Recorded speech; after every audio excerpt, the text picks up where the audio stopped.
Muy buenas noches y bienvenidos a Teatro LATEA. Esta es una tertulia muy especial. And this tertulia is very special because Libertad Guerra, the director of the Clemente Soto Vélez Cultural Center, asked me, and my name is Miguel Trelles, I'm the director of Teatro LATEA, asked me if we could bring together some very attentive poets and scholars and folks that make up the Nuyorican diaspora, Puerto Rican diaspora, folks from New Rico that are here to honor ADÁL Madonado and Miguel Algarín. We all know they have passed away within 2 weeks, within the past 2 weeks or less. These two giants have passed away, one of our most beloved poets and one of our most beloved artists, photographers. So here we are. And bueno, buenas noches. How are you guys? Great. Buenas noches. Buenas noches. So I without further ado, I just want to make sure that, you know, that Libertad, who asked me, you know, to sort of help her put together this very special evening and present it via LATEA's Tertulia. You know, I just want to say that we have shared many events with some of these, you know, with Miguel Algarín and with ADÁL Madonado over the 20 or so years that we have been traipsing around the Lower East Side, and that this is it's solemn, but it's also a celebration. It's also a celebration of the life, the poetry, the photography, the legacy of two people that I think all of us in this chat are proud to call mentors. Without further ado, Libertad Guerra, the executive director of the Clemente Soto Vélez Cultural Center, is going to talk a little bit about this event and to introduce our guests. But before we go forward, I would like to read a quote that Libertad gave to me from ADÁL.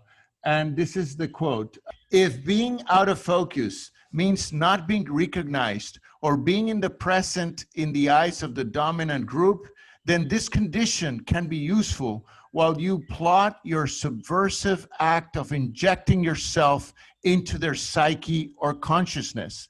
By the time they recognize your present, it is too late." Eventually, everyone's going to be Puerto Rican. Without further ado, Libertad Guerra. Thank you, Miguel. So I want to follow that up with another quote from Miguel Algarín, which are the two figures that we're honoring and celebrating. This one comes from Nuyorican Literature, 1981. "The last thing about the Nuyorican aesthetic is something I counsel for anybody looking for art or looking to art to relieve him or her, and that is the transformations before the public eye are a very important way of psychic cure. In other words, create spaces where people can express themselves and create that space expressly for that purpose.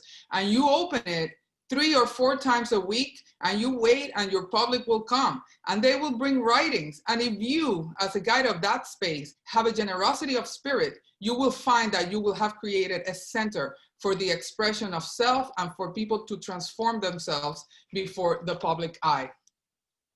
So what I wanted to speak about and to frame this conversation, catharsis, we just felt that it needed to happen in conviviality and in conversation, is to root the framing on those two quotes, the one from Miguel and ADÁL, that are hopefully on the screen by the time that we air this.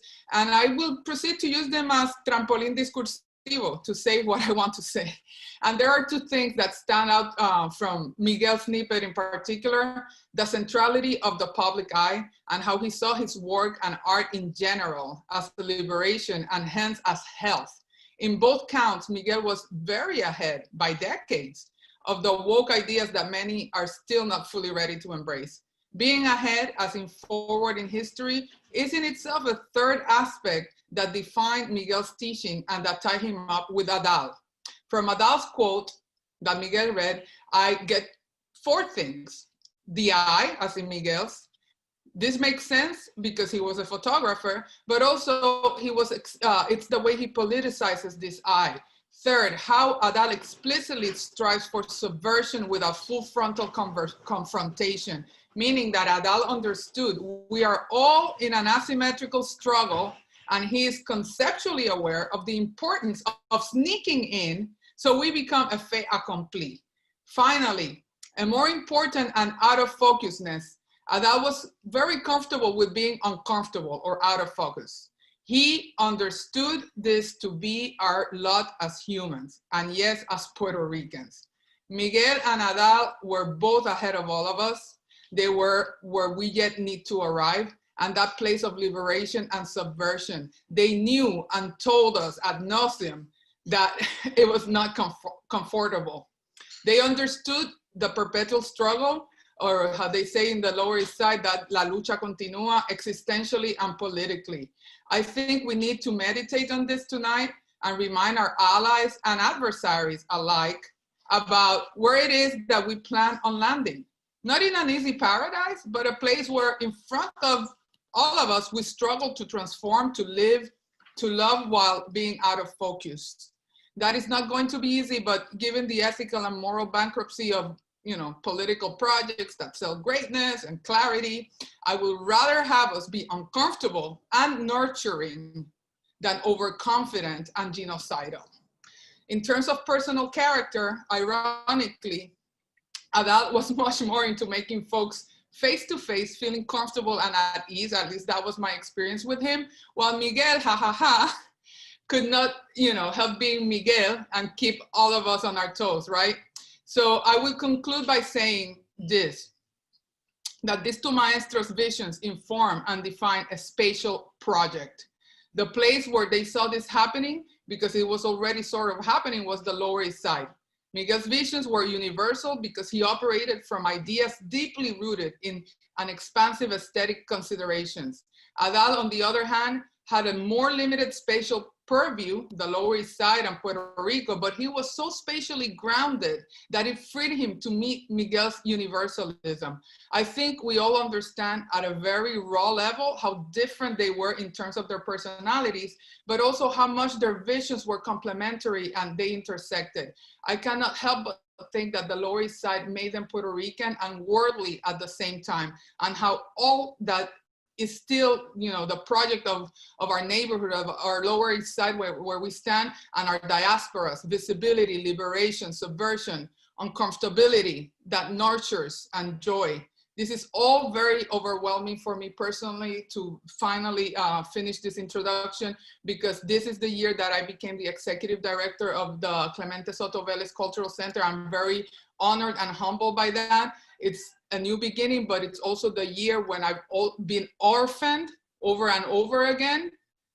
Algarín, ADÁL, just this week, Robert Rabbit Nazario, he was a founding member of Charas, an adopted building, crucial to the homesteading movements in this neighborhood, and much of the reason why so many artists from that generation haven't been displaced and are still able to live in Loisaida today, as well as others who embodied the barrio pragmatism and this Nuyorican aesthetic of, self-determination of both in the linguistic aspect and the communal aspect. So the Clemente's mission is based on that ethos, using street sensibility with forward thinking and multicultural vision to, to find its place where the voices and intentions of our elders will ring for at least 7 generations ahead. You all and many others are the kindling that will keep that fire going. Know that the Clemente is a place born out of that legacy, and we can keep them alive. We're here to do those 2 things and do them together, even if we err and also triumph. So here in the Lower East Side. It is now my pleasure to introduce the first of our guests. It's Mariposa. Mariposa, we're so honored that she has accepted to be here with us.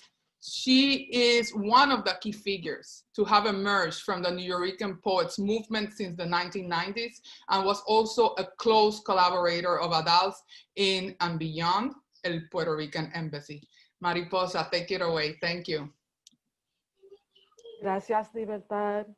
Thank you. Saludos a todos, mi gente. It's an honor for me to be a part of this virtual space that thank you for creating it, because we can't come together in person at this time. And it's healing, and it's also a way for us to celebrate these two amazing Puerto Ricans. It's very soon for me, and I just wrote a few lines. I just have, a little poetic verse, just a few lines from the heart. So here it is. Once upon a Nuyorican time, two greats forged the fires of a Nuyorican youth for Miguel Algarín y ADÁL Madonado. Gracias. We owe you both a debt of gratitude. Two greats who forged the fires of desires in the streets and salons of Loisaida, in galleries and imaginative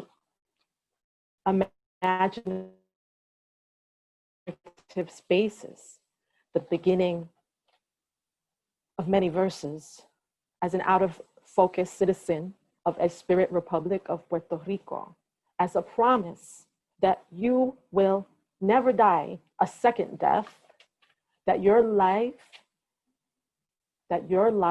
will be celebrated, that your work will be taught, that we will continue to dance on the dance floor of our imaginations.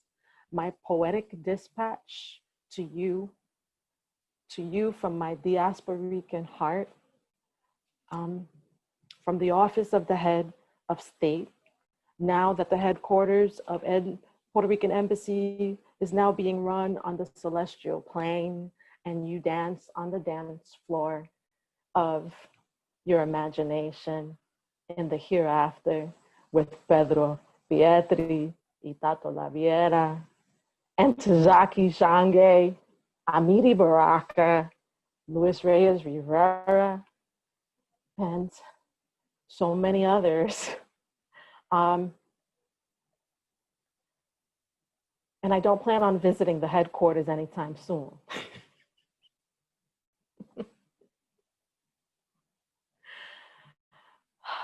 More to come. The inspiration will come, and I look forward to being here in this conversation and hearing what everybody else has to say. And thank you for having me here. Gracias, Mariposa. We want to proceed to Edwin Torres, another poet and key figure to have emerged from the Nuyorican poets movement since the 90s, and who also collaborated with ADÁL. Edwin. Hey everybody, it's great to be here. Thank you, Libertad and Mariposa. Wow, there's so much to talk about the focus and out of focus, and I look forward to getting into that later on. I felt myself always being out of focus with who I am, and then I found the cafe. I want to read a little introduction, and then I have some poems that kind of speak to the fact. I knew Miguel more than ADÁL, but they were both intertwined in ways that are beyond our ways. So I'm going to just read a little bit of this intro here. My entry into Nuyorican poetry was not out of desire for identity. The cafe was 2 blocks from where I lived, so it was easy to make it my weekly Friday night ritual. I was writing about language more than place. Eventually, Miguel helped me see that I could write about both. Pedro Pietri was a force across barriers I didn't know about. His energy got me to look through my poems and search for any mentions of mango, to be a proud Puerto Rican. When I couldn't find any, I wrote a poem called Requisite Mango Poem. So this is an example of the humor and also insight that I was getting from being a Nuyorican poet. Miguel's ability to transcend identity was a gauntlet to be who I was. He heard me through my language and befriended me into encouragement. I was awarded the first Nuyorican Fresh Prize for Poetry on his birthday. I found his book, Body Be Calling from the 21st Century, years later, and was astonished at how much my eventual poetic arc had so much connection to his. No doubt he heard what I didn't when he knew to hear. When talking about the ever-expanding Puerto Rican diaspora, he said, "We're a small island, but we're loud." So he meant that our voice extended beyond our reach, across the nation, across the globe. There are many stories about Miguel, which we can get into later. One thing is that he gave me his grandfather's ring for our wedding. And it's a cherished possession. Anyway, okay. Gracias, Miguel. So, going on, I didn't know about El Puerto Rican Embassy when I wrote a poem called Ugilante, which is about a character who deems himself the ugly elegant, inspired by Miguel, but very much in keeping with ADÁL Maldonado's creed to explode opposites by aligning opposites. ADÁL contacted me after my years in the cafe to be part of his poet's portrait project. He wanted it in the subway, not his studio, to catch that fleeting trapeze that Nuyorican was built on. So what I want to do is read some poems here to reflect a little bit on our moment.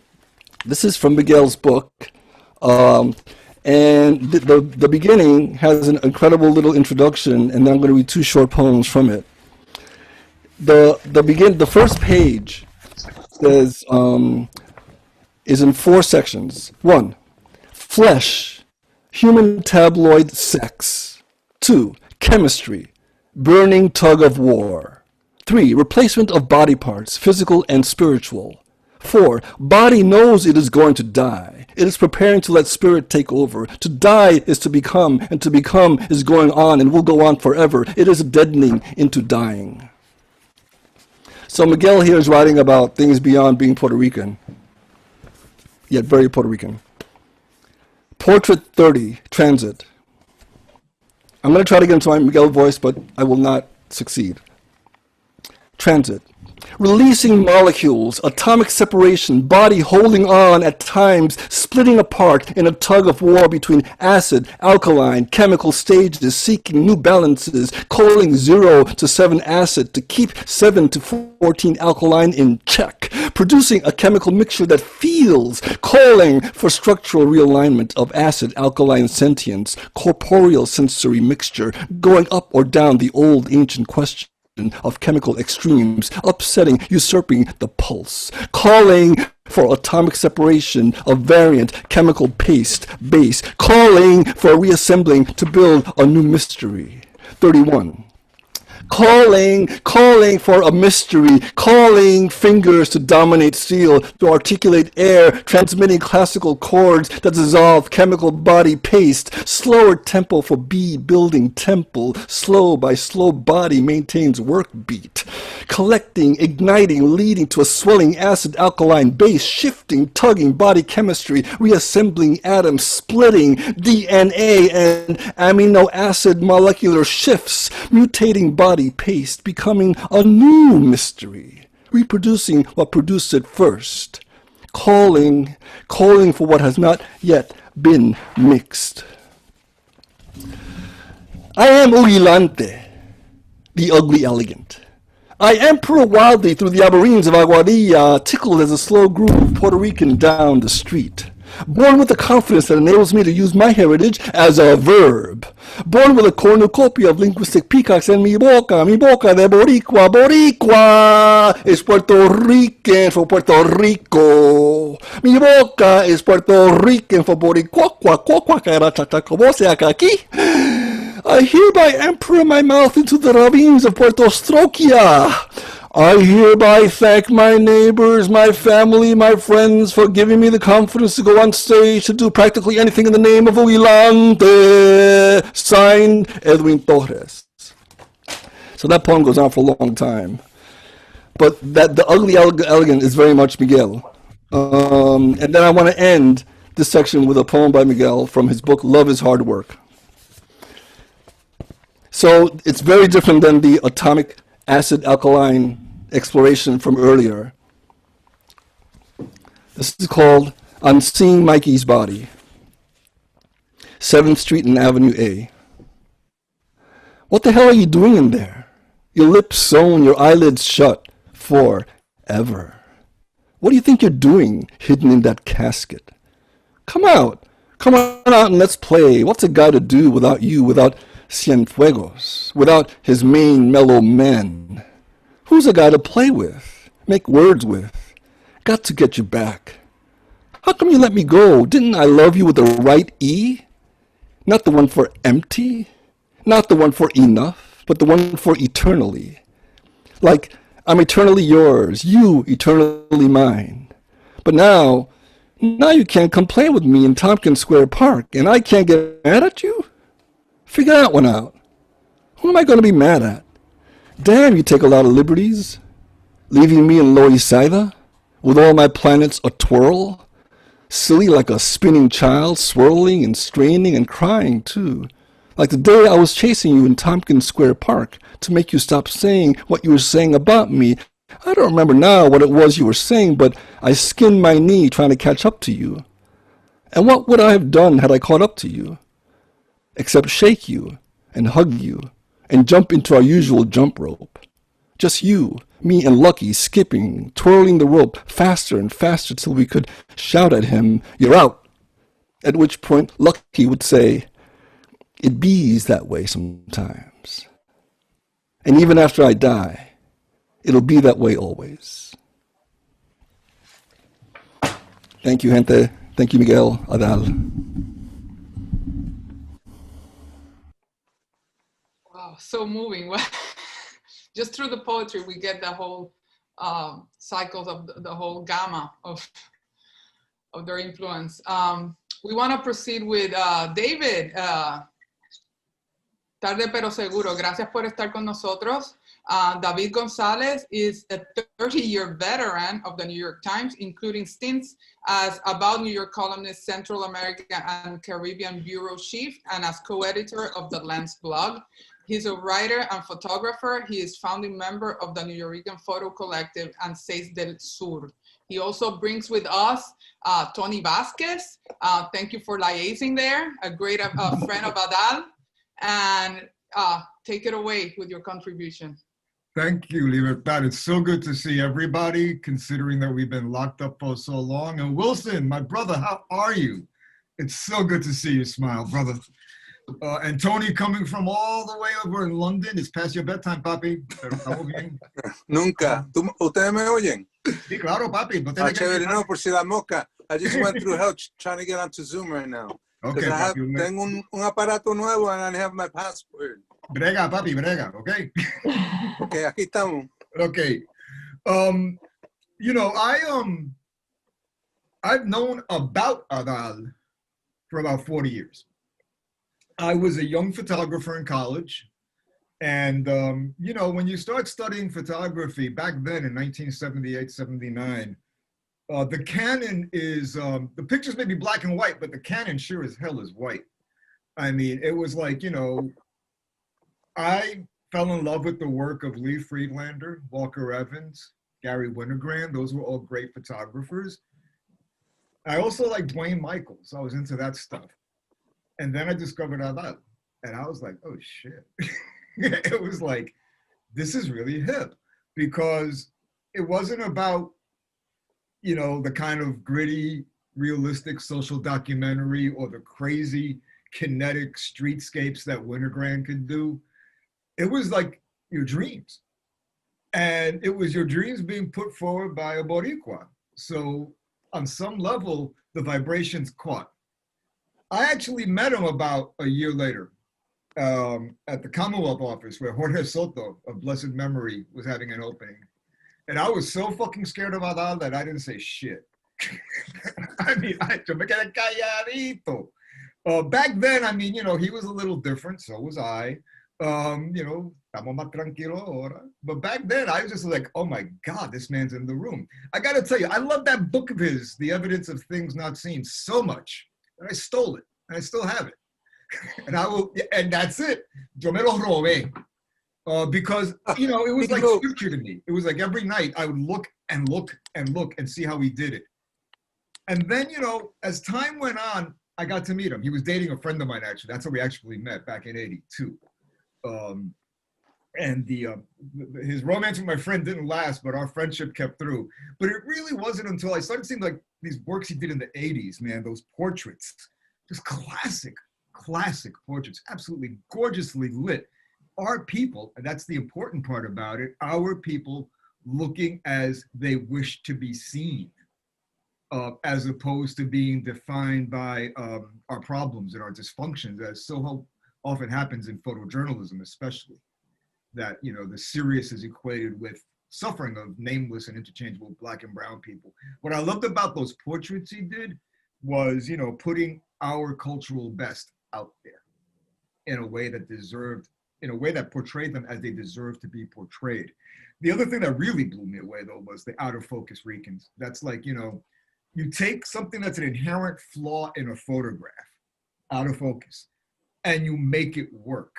Because what the hell are we here but out of focus all the time, whether it's our people looking at us out of focus on the island or here, or lo blanquito de aquí. And I thought that was his absolute genius. That's when I just realized, oh, this brother's onto something really intense. And what I liked about it also, though, it wasn't all, you know, like a good surrealist. He made you laugh. He made you smile. And I think it's easy to take the lessons that way, where it's like, oh, this guy's joking, right? Right? I mean, that sense of humor, that visual sense of humor, it just really, you know, got me. And then once he partnered with Pedro, that was like to another level, to a whole other level. One of my joys of co-editing the Lens blog at the Times was bringing in people, our people, who've been overlooked by, you know, the gatekeepers. And so, hard to believe, but we hadn't run anything on, you know, Frank Delano. We hadn't run anything on ADÁL. We hadn't run anything on Frank Espada. And so I made sure one by one, we brought these folks into the conversation and to give them their due, because the kind of work, especially the kind of work that ADÁL was doing, was really, I mean, it was bold, it was fearless, it resonated on so many different levels. And, you know, on top of that, you know, it captured him. I mean, there's an honesty in his vision that really does capture him. And that's really hard because people want to beat other photographers. They want to cop somebody else's visual style. And he had that style, and you saw those. And granted, he was in half of those pictures too. But I mean, you know, those images spoke so much. And then the underwater Puerto Ricans, again, taking something that could be a flaw, somebody underwater, and making that work in the service of the story that he wanted to tell. That's, yeah, he gave me the copy the last time I saw him when he was at 110th Street, exactly. Pero para mí, you know, I really wish that he had had that retrospective at El Museo. I really wish that. Not gonna get into anything about El Museo, but I really wish he would have had that retrospective, because if any of us deserves it, any of us, at a major level, it's ADÁL. I mean, ADÁL for so many of us was like this person we looked up to, because he was doing it on his terms. He was celebrating our people and making no apologies. And for that, I thank him for giving me that courage to just say, fuck it, I'm not gonna spend time thinking, am I a reporter? Am I a Puerto Rican? Am I a photographer? I'm all of it. And just, you know, work on the stuff that matters. We've been told so often that we don't matter. You know, whether we have to tell editors and convince an editor who's stupid why a story is important, or why this photograph is not good to show people of color. You know, we are so devalued and so overlooked that even in this moment of quote unquote racial reckoning, it's not being said in Spanish. You know, I don't, it's being said in only one color. Shall we be truthful about that? We get lost in the shuffle, we always do. And so we need guides. We need guides. And ADÁL was one of the best. And I'm gonna miss him terribly. But I know his work will live on, but that's small comfort for those who just want to hear his voice and, oh yeah, man, you know, I mean, you want to hear that again. I mean, I hadn't talked to him in about maybe 6 months. I'm gonna miss him, but he represented for us, those of us who are visual people and Latinos, he's like the gold standard as far as I'm concerned. Thank you.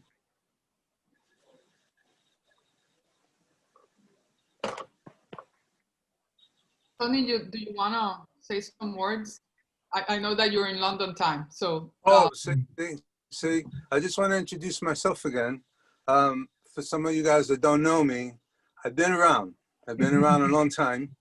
My real name is Jose Antonio Vasquez. I'm known as Tony T, Tonilo, tu say Jose Antonio, cuanta cosa. But in the present, soy Tonchi Vasquez. I've been here for about 20 years, but I have a long history with El Museo, El Taller, AHA, the Caribbean Cultural Center, Grupo Folclórico, the Fort Apache Band, Jerry González, and I could go on and on and on. And I come from all those bubbles as a photographer, fine art photographer, and foco también, from the very beginning. I was one of the first to be featured on that Nueva Luz, Critical Mass, blah, blah, blah, and all that stuff. I'm basically a filmmaker, photographer, and I concentrate on omissions in history. That's always been my thing since I was a little kid in El Barrio, and the rest of the world. So I got invited to LASA. I went with Johannes Ballester to Puerto Rico. This is an ADÁL story, okay? So here we are on some, no sé si era ¿cómo se llaman los hoteles? ¿Ah?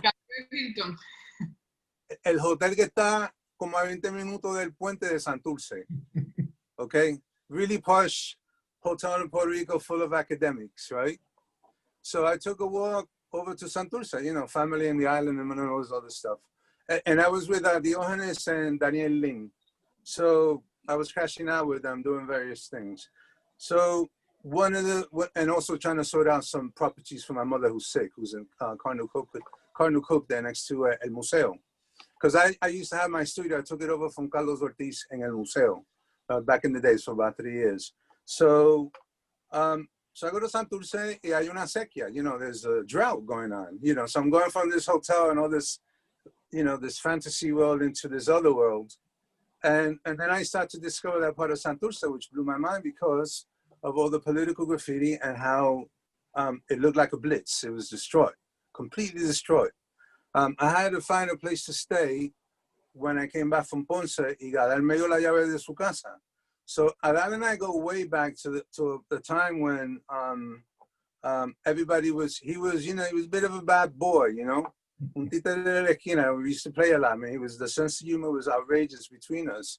And the thing was that at one point he wasn't that well, you know. He estaba bebiendo mucho y cuanta cosa, but he needed a camera and I was going to Brazil. So I gave him my Hasselblad. And I think I wrote about this because when I found out he had died, we were already talking, but I wasn't sure what was going on, but I was kind of translating some of the pictures you were sending from the hospital. So I had this private dialogue with him about that. I said, you know, whatever you got, you know, let's sort it out. But, you know, you tell me whenever you feel like it. But the two stories to that is that before I go to Brazil, I give him the camera. I come back 2 years later and I go, coño, ¿dónde está mi Hasselblad, verdad? So then I'm in New York going, where's my camera, right? And I go like, oh man, ADÁL, you know, ADÁL's got the camera. So I go to Puerto Rico, me lo encuentro en Santurce, sanito, clean. I have these great photos of him. You know, a baggy yellow shirt, I remember, el cuerpo lleno de luz, y con la carita esa que él tiene, tú sabes. And so he tells me, oh, you know, because it was like, I found out where he lived and I knocked on the door. He wasn't expecting me. He goes, oh, mira quién llegó. You know, and so he says, aquí está la cámara. And I say, oh, great, man. You know, you look really healthy. And here's the book. And I went, what's this book? He did Mango with the camera I gave him. So coming, I need my glasses, man. I'm getting like El Teatro LATEA here and Wilson, and ya está Yasmín. ¿Cómo está Yasmín? And so then I saw the book, right? And I go, oh man, it's great. I was so happy that he did another project for himself and he escalated, you know, all that energy he had, and including himself. So then the time that I'm in LASA, which is maybe 4 or 5 years ago, doing the LASA thing with Diogenes, and the Santurce that I discovered, which blew my mind, so I did a lot of photography then. He gave me the keys to his place near Sagrado Corazon in Santurce, right? So first time, so he gives me his keys, right? I'm crashing out with him for about a week. And the thing is that I wrote about it actually on Facebook. I was kind of picking up the energy, so I wrote about it when I found out, because when I found out, it was to David. And David, thank you for always remembering me. You know, it was through David, and I just poured. I was just pouring for about 2 hours. You know, just from a couple of things that happened before I even found out, like, I had a pile of books in a bookshelf without 2 shelves that was actually piled on top of this book. And I go, coño, what book is that? And I discovered it was the Mangos. I completely redid the bookshelf. And then, you know, I get these calls. So however the spirit world works, you know, we receive whatever we need to receive, and blah, blah, blah. The musicians would be scared of me because most of them died before, after I photographed them as well. There was a joke going around about the work I did. So I had this huge archive of musicians. So el relajo era de que I was in the house, and all of a sudden I was, surrounded by some of my favorite work, right? So he wanted to know about filmmaking. That's what I do as well. So I gave him the whole lowdown on filmmaking. We talked a little bit about some of the works he'd had, but we talked a lot about UFOs. So I'm there coming in and out, and then he tells me this story. This story blew my mind. And one of the things I had to tell Adal, I always had an issue with your portraits. And he goes, in his way, why? ¿Y por qué? And I go like, well, your portraits remind me of somebody else. And he goes, who? And I go, Robert Mapplethorpe. And he starts to laugh. And he goes, no me joda, right? And I go like, no, seriously. I mean, te lo estoy diciendo en la cara because that's what's going through my head. Everything else, I know it's you, but the portraits. Then he tells me the story. Sam Wagstaff, who was Mapplethorpe's partner and lover, and actually hired ADÁL to teach Robert Mapplethorpe how to use a camera, how to print, and the rest of it, and light, all of it. It was him. And so I start to laugh, and I go like, espérate un momentito. And then he's, I had seen a photograph of him, and it's probably public now. There's a photograph taken by Robert Mapplethorpe of ADÁL with a glove, with a leather glove. I can post it. I think I put it on Facebook. And so I go like, oh man, where's that glove been? Right? So he said, no, espérate, let me explain this picture, right? That's why he told me the whole story. And I went, well, there it is again, the idea that there's so much omitted in our story, como Boricua. It goes across the board on all, in academia, across the sciences, across the arts. I've been doing a project on Oyed in Paris, okay, Francisco Oyed. And I know the Stern family, which are the Pizarro family, here in London. So, and I'm discovering all sorts of things. So then he goes on to tell me, and this is the last part of the story, which is the Mapplethorpe, that was pretty amazing to receive. Then I said, we started talking about the musicians' portraits, and I go like, because he knows I'm really tight with a lot of the musicians. So then I go, I became a confidant for a bunch of them. Some of our best ones, some of the musicians of ours that in a way died for the cause. Okay, people like Jerry González. And the Fort Apache band and all that stuff. So, I've been shooting for 50 years, So then he says, when he arrived in New York, he went up to the Bronx because there was this talk on photography. All right, he was a kid, didn't know English. He says, don't know a lot of English. So he went up to the Bronx. He went to this meeting. There were 3 black cats.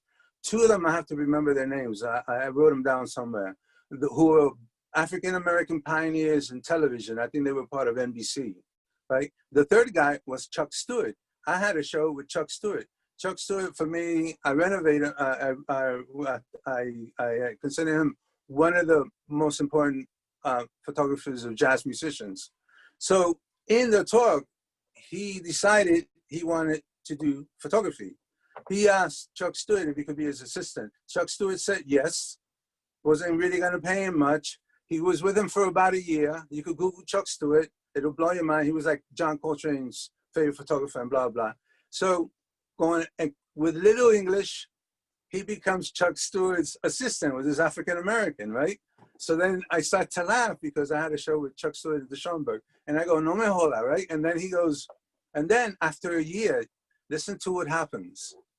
After a year, they pulled Los Tres, pulled ADÁL over and said, what would you like to do? And ADÁL said, I would like to maybe go to college or something, but I can't afford it. So what they did in between themselves, they actually sponsors ADÁL's San Francisco Institute of the Arts entry in San Francisco. So they actually pay for his first year of school at the San Francisco Institute of Art. I forgot the name of it.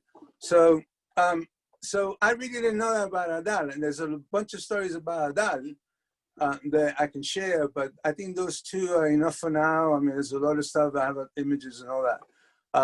But at the end of the day, I think, you know, we had a special, almost non-verbal way of communicating for the most, because, you know, we were like between, I would say it was him, Marco Kalish, I don't know if you remember Marco Kalish, you know, another photographer who lived in Brazil, I stood in his flat, who also worked for Marta Vega for a little bit.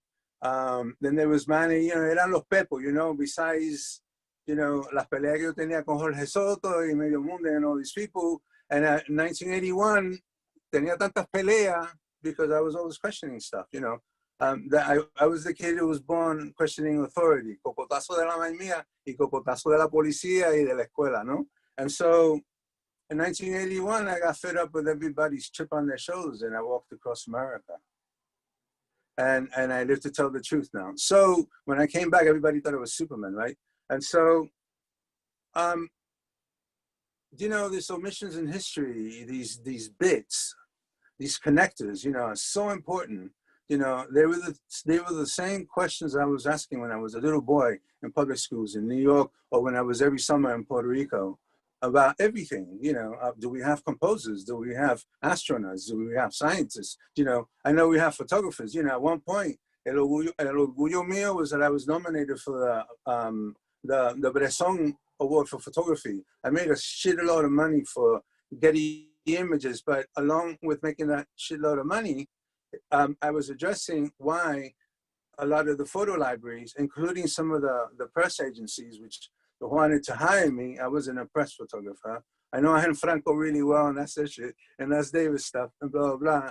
So I said no to Gamaliel's son, and because I had issues with how the work was going to be captioned. And so, so I was this kid in all these little bubbles, which I also related back to some of the people that, like for example, ADÁL knew, and ADÁL for me is very much one of the most important figures in the history of photography. Happens to be Puerto Rican, that's a sidebar, but that was his complete element. And in that was all that serialism, and in that was all that pachanguería, esa guaracha que tenía con las imágenes, and the idea of filmmaking was on the top of his creative, I don't know, arc before he died, because we had a serious talk about that. And I work with Vagabond Bowman. We've been doing and I'll stop. We've been doing for the last 4 years, we're trying to do the 6 Shooters documentary, which Dave was a part of.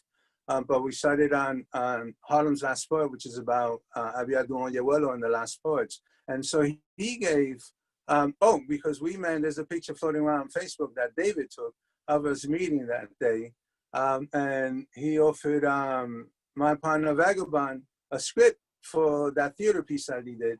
I forgot the name of it, because, he also had a knack for that. He also had a knack for, he was bigger than life in a way. I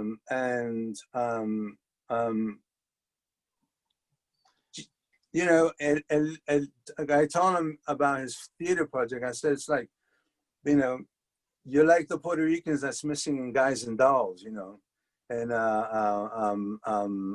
so he was like our Juan Pachanga con una cámara. So, he will be missed. I had my bit of a cry with him. I've included him, some of the pictures of Jerry González, because I'm doing this documentary with Kenny Kirkland, who passed away, and this will be the first time I'm going to mention this. And thank you, David. I've been working with the Museum of City of New York for a big show on the sounds of New York in 2021, and I had to put my foot down. I had to put my foot down with one of the curators, who, you can't blame him, he's a lot younger, but when it comes to our representation in that, you can't talk about New York City without music. So I had to put my foot down, because it all seems to be gravitating towards the whole downtown scene, right? And I was a kid del barrio. I didn't even go to the Bronx. I didn't even go to Brooklyn. I was invited, you know, it was like a little spoiled kid up in El Barrio. And I think that was the center of the planet for me when it came to everything Latino, everything music. It was, you know, I didn't really need to go far. So in a way, that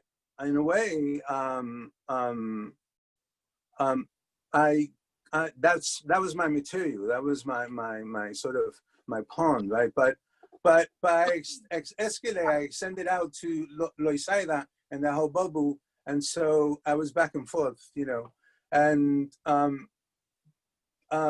you know, with Miguel también, and you know, I was part of the Nuyorican village as well, and blah blah blah. Tony, what wait. I had to tell them, what I had to tell the museo is you had to put your foot down in that. I said you cannot do the show without Puerto Ricans in it. Period.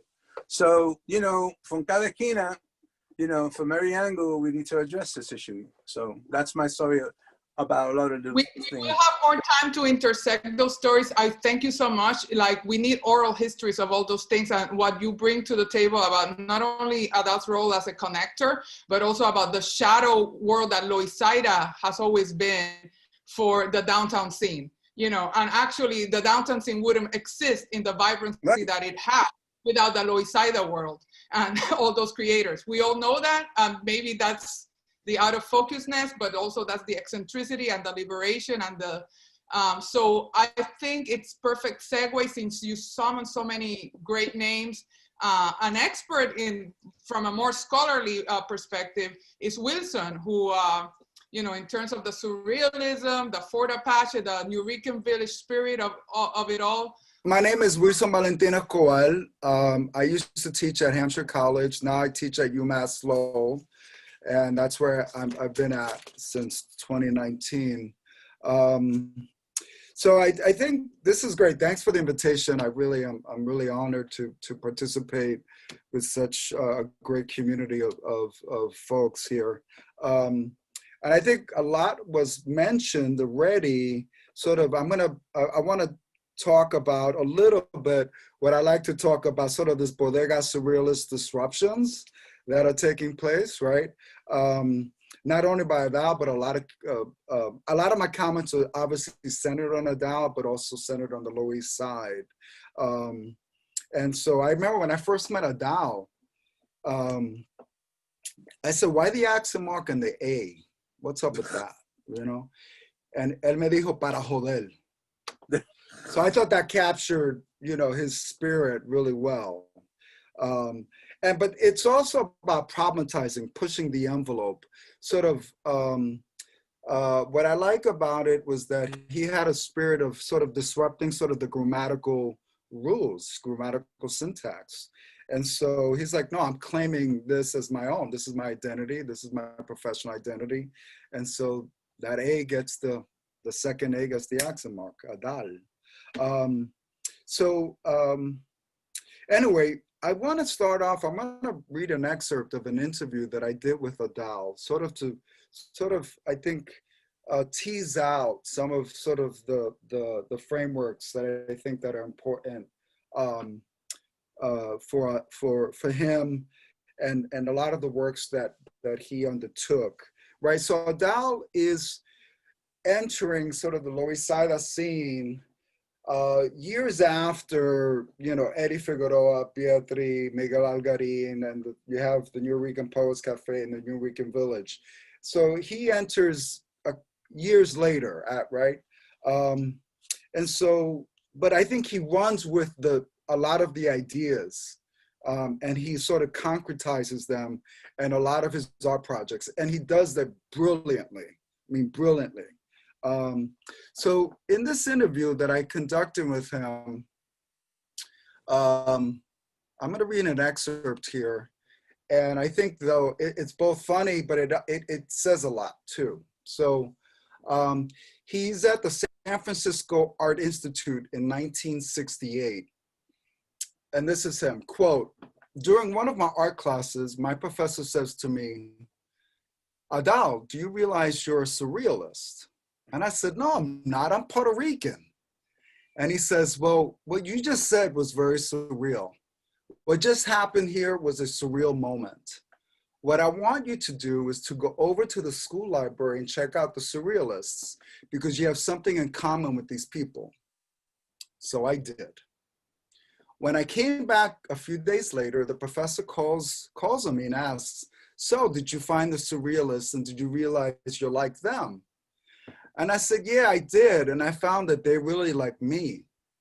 I read about these guys and I find that these artists were talking about taking frequent trips to the Caribbean, to the Far East, to Africa. And they were experiencing and investigating all this art that was based on some subjective realities. And they brought that stuff back to Paris and introduced some sort of repressed sexual Freudian concept and suddenly just called it surrealism. And you know, that's been my condition.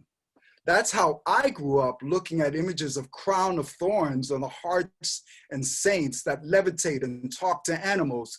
And you know, people in my familia who talk to spirits.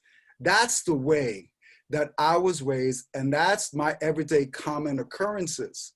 And to me, and here, I find that there's a movement called surrealism. The same shit that I've been doing all my life, right? So what I found here, what's really, is that he's sort of usurping and decentering sort of a very Eurocentric narrative around surrealism, right? It's a very powerful statement.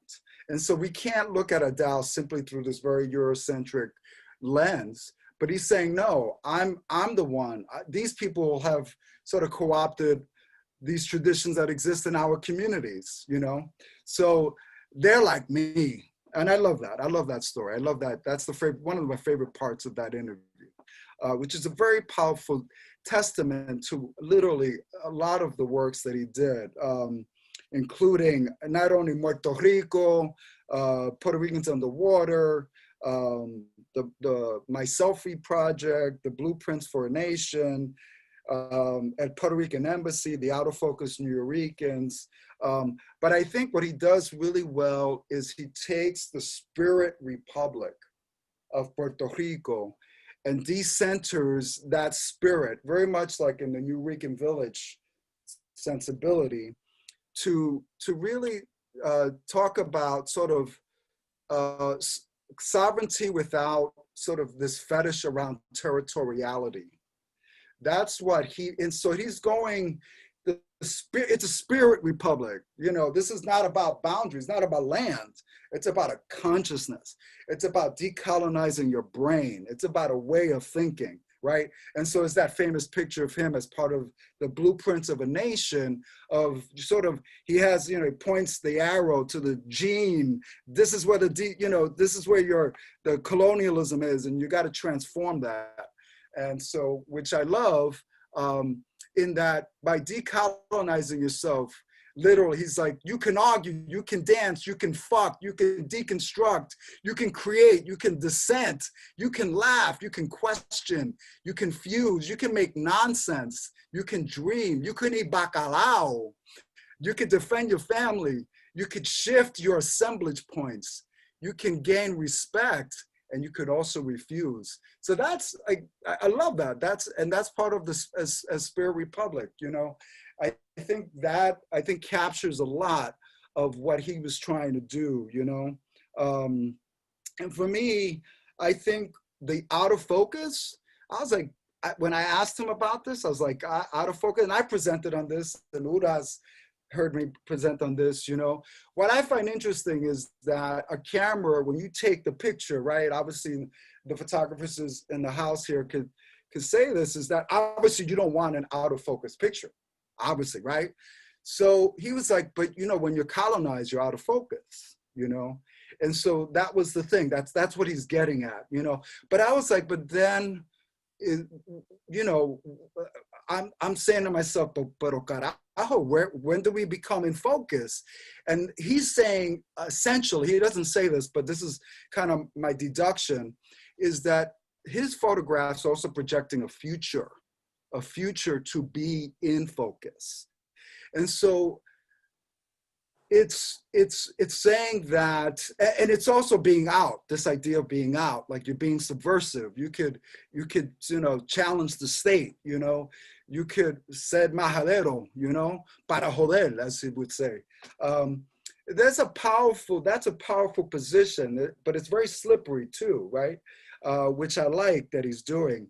There's a lot of satire, there's a lot of mimicry, parody, perversions, the none of the above, with the nun and, the bare-chested nun, obviously talking about the status of Puerto Rico. And a lot of this parody and satire is really sort of fostered through his collaboration with Pietri, but I think he encapsulates really well that sort of that vision that Eddie Figueroa and all the other artists were laying out in the Nuyorican village, and he just pushed it forward. He literally did a great job in pushing it forward. So I think those are some of my comments here. I like to be open. Hopefully we could open up and to have more of a substantial dialogue, give and take. But I think as part of the intellectual critique here, for ADÁL, art is about decolonizing. It's about reframing, transformation. It's about social surrealism. Surrealism is a verb. It's not just a framework, it's action. And I think that's what it's about disruption. And that's what he was hoping to do. So thank you. Thanks a lot. Thank you. Wow, gracias, Wilson. La comiste yo. Sí, súper, por contextualizar. I wish that sort of analysis came to me after brain surgery. It's amazing. So a good segue to this would be with Yasmín, who's an art historian curator, and she's the author of her dissertation, Nuyorican Vanguards, Political Actions and Poetic Visions. She was active in the downtown scene that we just referred to in the early 80s as a club kid and an art critic for the East Village Eye. And of late, she has been an independent curator. She co-curated Presented at Young Lords in New York with Johanna Fernandez. And that was part of a 3-sided exhibition that Wilson and I had the pleasure to collaborate with Wilson on the Loisaida version of it, which ADÁL was a great collaborator, so generous with us. And we also had the pleasure of collaborating years ago I know David González mentioned this, why hasn't ADÁL gotten a solo show in El Museo? Well, the first solo show he did get was actually very late indeed as well. It was in 2009. It was the Blueprints for a Nation in the Center for Puerto Rican Studies. And I was honored enough to be working there, Yasmín as well, and so much that I learned from him in helping him with all the details of installation. And I leave it to Yasmín to throw in more remembrances. Thank you. So one of the things I wanted to say about surrealism is what I learned from Roberto Mata. One of my favorite quotes about surrealism is that it's not anti-realism, it's more realism. And I think that that's what ADÁL brings to the table, more realism about our situation as colonized people. The first time I saw ADÁL's work, I never met him in the downtown, although an important part of that he played in photographic history is that he had one of the first photo galleries in Soho. Even before Gino, he actually preceded Gino in the downtown scene and Papocolo. And he showed Robert Mapplethorpe. He was one of the first people to show Robert Mapplethorpe before he became famous. So photo gallery was a very, even from the beginning, a very historically important place for photography. And he was the founder of it. Just going back to more this idea of surrealism as more realism. So it's 1996 and I go to El Museo del Barrio. And that's when I first see the out of focus Nuyoricans. And it made a lot of sense to me. At the time, there was actually other photographers doing blurry stuff because that was the beginning of digital photography, and people were no longer really interested in crystal clear kinds of images. There was a lot of kind of blurriness. I remember seeing a lot of blurry kind of photography in the late 90s, intentionally by certain artists. And so I look at ADÁL's work, but it's also about our condition. And at that time, what I remember, 1996, this is 2 years before 1998, and we're all thinking about the 100-year anniversary, and a lot of artists are working towards that, making a statement, what's going on after 100 years of us being under colonial rule? And so I'm looking at this, and I'm also thinking at that time in the 90s, how we were becoming out of focus, because that's when they started, when there was a lot of heavy gentrification, and people were pushing us out of New York. But at the same time, we have people like Mariposa, and this is where I want to think about, because we're also having a lot of discussions about transnationalism.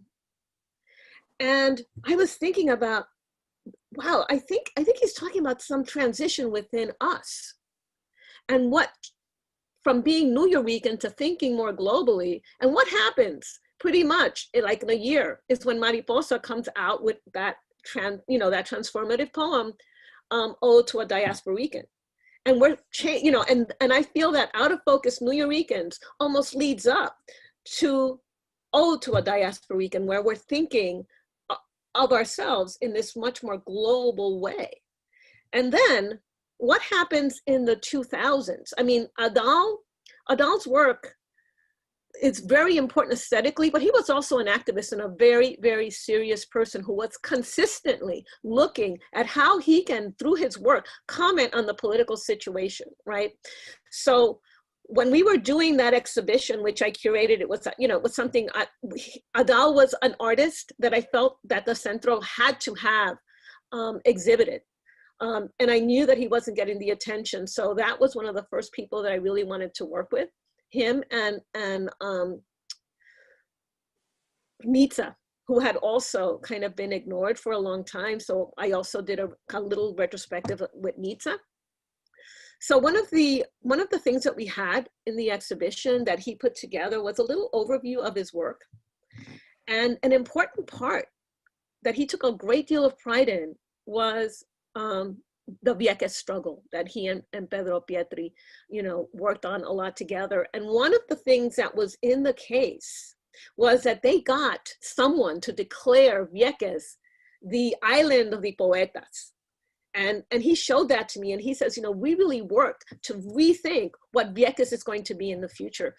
And that struggle, I think, also changed the relationship as Nuyorican that we had on the island, because we really played an important role. And I think for the first time, the people on the island really gave us some credit and really saw us as partners in that struggle. And ADÁL was right there at the forefront of that. And again, with Maria, I mean, how he almost, we know that the underwater Puerto Ricans had to do with the debt crisis, but it also anticipated Maria in many ways. And so he was a visionary artist. You can almost see through his work that he's 2 or 3, 5 years ahead of what's going to happen. He can almost predict what's going on. And that always stuck with me, that he was beyond just a photographer. I don't want to say just a photographer, but he worked in so many different mediums, but he married it with a very serious political consideration, with a great deal of attention to what's going on in the United States and the island. And he never, ever forgot his place in the world as trying to join us together. He really saw himself and his art as a vehicle to raise consciousness, as a catalyst for a greater awareness. And for this reason, he'll always be studied, I think, more and more. That book, Weakenness, for example, that just came out, has a lot of good work on his importance. And he died at a time when I think at least he knew that he was loved and that he was admired, not only here, but on the island. And I think that meant a lot to him. And so just the same way that I cried a lot when Juan Flores died, I also remember thinking, you know, he died at a high point in his life. He died when he was doing the work that he wanted to do. And so, you know, Juan and ADÁL, they both died for us too soon, but they died at a peak and they died loved. So, thank you. So to bookend this with going back, returning to a bit of Algarín. Thank you, Yasmín, for that, because it bookends a little bit of the, you know, the circle of ADÁL. Let's go to Urayoán, who, what is Ura? He collaborated with ADÁL, and Miguel. He also wrote about both in his landmark 2014 study, Visible Movement, Nuyorican Poetry from 60s to Slam. So, Ura. Gracias, Libertad, Miguel, Clemente, and gente for organizing this event. So just maybe I'll pick up on one thing with ADÁL and connect it to Miguel and focus my attention on Miguel. Picking up on Yasmín, I remember going to meet with ADÁL when he was doing one of those Viequetón events. And I remember being really impressed because he was doing something for a gallery, like uptown, like super fancy, but he was code switching institutionally between this really, really kind of Loisaida specific downtown community, you know, Nuyorican stuff, and the kind of the high art world. And I was like, wow, that's amazing that you could do that. And I always got that from Miguel, right? We think of code switching in terms of Spanglish, but I think that's another type of Nuyorican code switching, is inside and outside the institution, right? Para la comunidad, pero también, you know, demanding a kind of space at the table. And I think of Miguel Algarín as really a visionary in that sense. So I'll just, you know, say a few things that I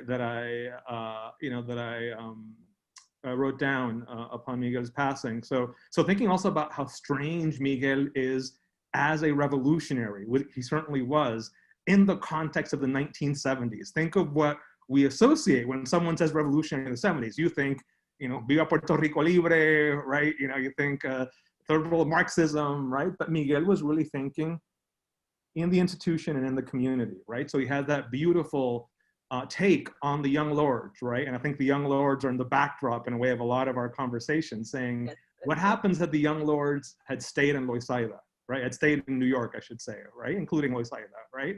Instead of gone to Puerto Rico to find that, you know, fight that battle. I don't think he's minimizing the importance of that struggle in Puerto Rico, but thinking of just the need to root a politics, right, in a physical space and a community struggle that's also a psychic struggle and a struggle over language and a struggle over institutions, right? So in that essay that Libertad references, Miguel has that striking line about the debris of the ghettos that I quoted in my book, right? And so for him, the experience of fighting to survive in a place like Loisaida transforms you, right? It makes you into a new person.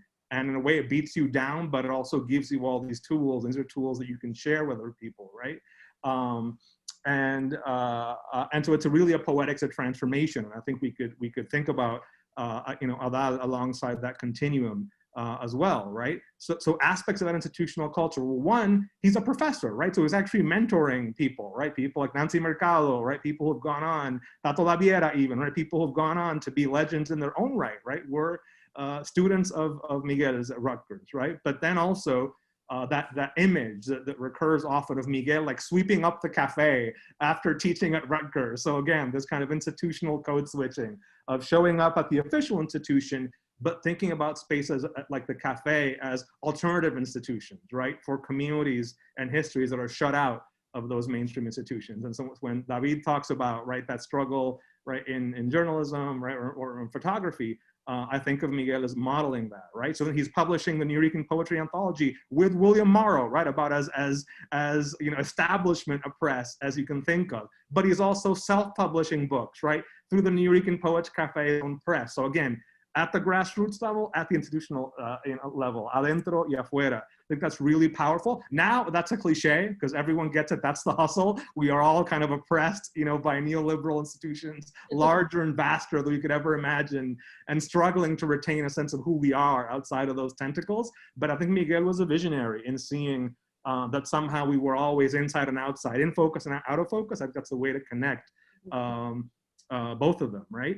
And so again, I think the people also in like canonical, this thing is canonical downtown space. Let's think about where would our histories of Amir Baraka, of Allen Ginsberg, of Ntozake Shange, of Jessica Hagedorn, right? Of those people without the support they got at the Nuyorican Poets Cafe in the 70s, including people who were not exactly at the peak of the career, right? But the Nuyorican Poets Cafe was this, incubation space, right? For kind of, for people who were already legends, right? And would go on to a much wider visibility. Then of course we get like the, you know, the kind of second cafe in the 90s with the rise of poetry slams, and you get people like Edwin and Mariposa really brilliantly trying to navigate, right? What it means to be marketably Nuyorican in all these other senses, and to be kind of communally Nuyorican, right? And to retain that sense, right? Of this as being rooted in a particular personal and social history. So I think of that, Miguel is a kind of poet of the possible, in the sense that the personal is social, but it's also institutional, which means counter-institutional, and it's also conceptual, right? I think we admire ADÁL so much for being this like brilliant Boricua conceptualist. Well, guess what? Nuyorican was a conceptual identity too. It's not rooted in blood. It's not even rooted in language, right? It's rooted in this kind of psychic experience. And so now it's a cliche to say, oh, cultural nationalism. Yes, cultural identity, right? But because we're saying Nuyorican is a cultural identity, right? And it's a cultural identity from below. And it's also, guess what? Cosmopolitan, internationalist, right? So he was obviously a big lover of Shakespeare. And that idea, you can do Shakespeare and you can do that salsa band de la esquina, right? Which I think he beautifully puts it, to concentrate into a listening body. That's the power of the salsa band, right? And somehow when we stop at La Esquina to hear that salsa band, we are reconstituted, right, in community. Those transformations before the public eye that heal us, right? So I think you can get it from Shakespeare and you can put it together with, you know, the salsero en La Esquina, and think about it uniquely Nuyorican art, right? And so in that sense, I think also that Miguel saw that the future of politics was in the body, right? But in a way, he was also beyond a certain kind of body politics, right? Let's think of Miguel as someone, right, living and writing about HIV, right? And he has that beautiful line in Supervivencia: if I were to show you how to continue holding on, I would not kiss you. I would mix my fluids with yours. So I, as a young poet at the slams at the cafe, when everyone was like, watch my body and look at the theatrical wizardry that I do, I would think of Miguel. And Miguel's telling you right there, the body's not going to save you, right? You're rooted in the body, but your body is not just your own body, right? It's tied to all these other, you know, institutional and counter-institutional forces and struggles that Miguel's work was addressing at all these levels. And so maybe thinking, you know, finally, of that global element, right, of the Nuyorican identity, right? The fact also he's a translator, and when he translates Pablo Neruda, of all people, right, he picks this kind of weird book of Pablo Neruda, Canción de Gesta, right, Song of Protest, right, and a book that's kind of saying, I'm not going to be the programmatic communist political poet. I'm going to have the social justice vision, but I'm going to do it in these like really eccentric terms. In a way, it's Neruda apologizing for Stalinism. That's kind of the Neruda backstory, but I think it tells us a lot about Miguel, that he said, okay, you can have a political vision without being programmatic. Think about how unusual that was in the 70s, right? Thinking of, you know, the Lords with the 13-point program and platform. So I think of one way in which Miguel fits in, right, with Pietri and ADÁL and all this, although we're big on beefs, I want to be bi. I want to have the cafe and I want to have the Nuyorican village. I want to be pan, which I think would be maybe more in Miguel's tribute, right? In Miguel's spirit. I want it all, right? When I want it. And so I think of that sense somehow Nuyorican itself was a conceptual identity, right? Because it was rooted in a particular historical experience of the street, right? But it wasn't reducible to that either, right? And it was anti-programmatic in a way, right? In the same way that El Puerto Rican Embassy, right, and the Spirit Republic are these kind of parodies of a certain kind of movement politics that say, hey, it's about the movement of the spirit, right?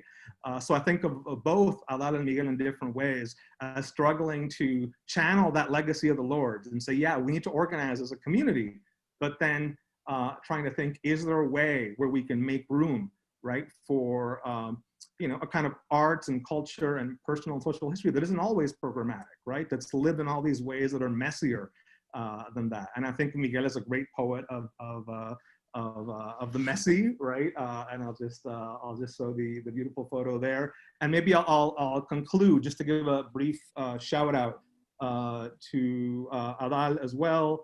So ADÁL me pidió que leyera para un show de él en Roberto Paradise en San Juan en el 2015. And he asked me to pick one of his images, so I picked the classic toothpick one because it's so much fun for a poet and performer, right, to play around with that image. And I did this little thing called palillo sin diente, but I think the spirit of it works for both poetas, right, for both artists. I'll just read a fragment.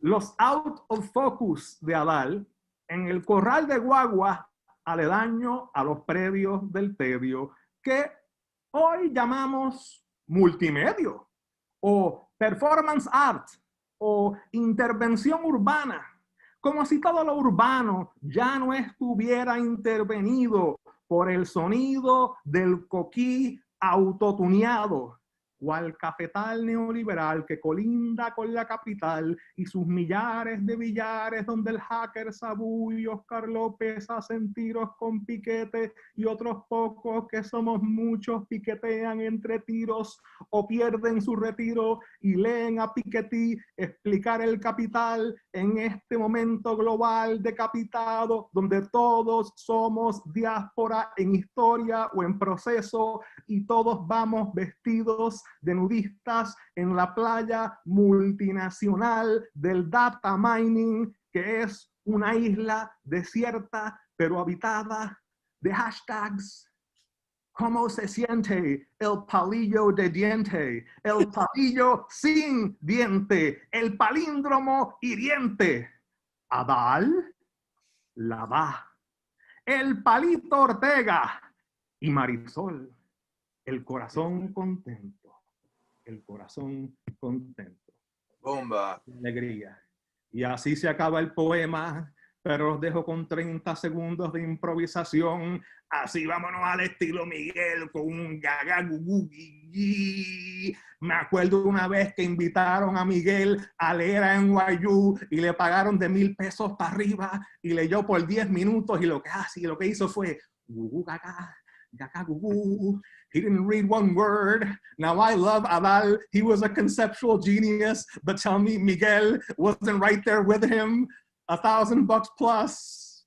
Y ni siquiera una palabra para un poeta. That's some ADÁL level evidence of things not seen. Lo que no vimos fue las palabras del performance, porque era un performance del silencio que evidenció.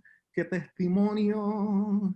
So again, seamos B, seamos post, asumamos todas las loisaídas posibles. Let's say yes to todo tipo de Rican.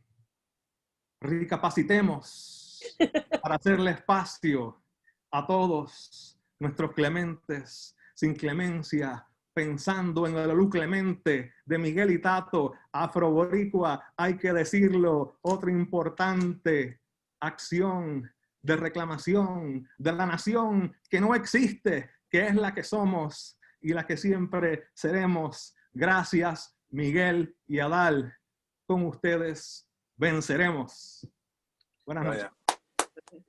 Wow. Oye, qué fuerte. Bueno, a mí lo que me queda de esto es que yo espero que tengamos una noche de poesía con Edwin, con Mariposa y con Urayoán. Libertad, me vas a tener que coproducir esa y vamos a tener que tener un slam, ¿verdad? A nombre de Miguel y de ADÁL en LATEA cuando se pueda, cuando podamos hacer eso. Así que Gracias. Yo no sé si Mariposa se quiere manifestar o si Edwin se quiere volver a manifestar. Yo me quiero manifestar cuando los poetas, ¿verdad? Se hayan manifestado. Así que, anybody wants to go or should I I go? want to say, I just want to share how I met Adal because I didn't share that and everybody did.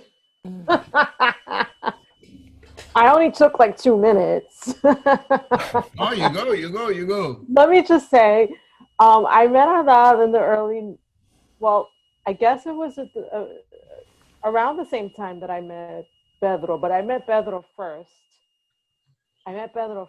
But it was in 94, and I have right here, the invitation. Pedro invited me. I don't know if you could see because of the lighting. Let me see. Yeah, it's better now, right? This is the invitation and the program from El Passport in 1994, June, in Loisaida. And so that is definitely, I'm trying to pinpoint exactly when I met Adal, but I got my first passport on this evening, July 15th, 1994. And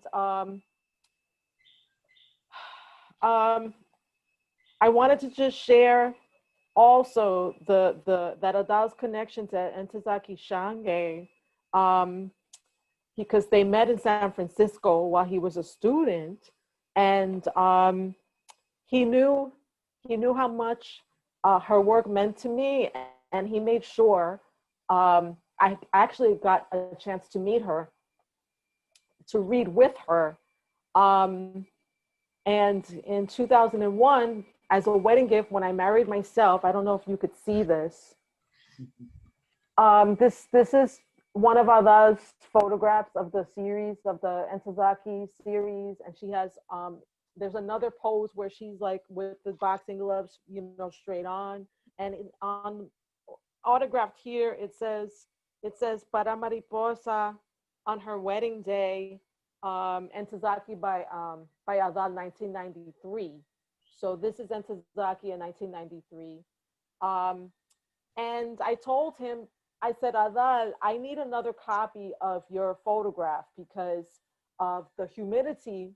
I need to scan this, or he always had a way of making sure that his work could not be copied, because I can't take this out of the frame, because he gave it to me that whatever frame this is so cheap. I told him, this is a cheap frame and there's humidity in here and it's going to get ruined. The humidity is creeping up. And he was like, well, I don't know where that picture is. So you're going to have to figure out.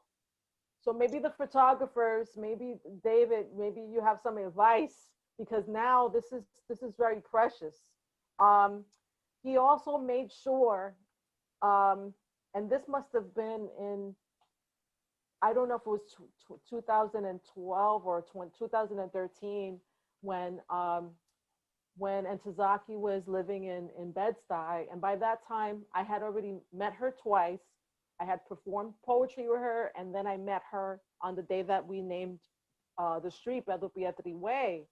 And he said, I want to bring you to Ntozake's house for dinner, because you need to know, you need to be connected to her. And that was just another, he gave me so many gifts. That was like one of the most precious gifts.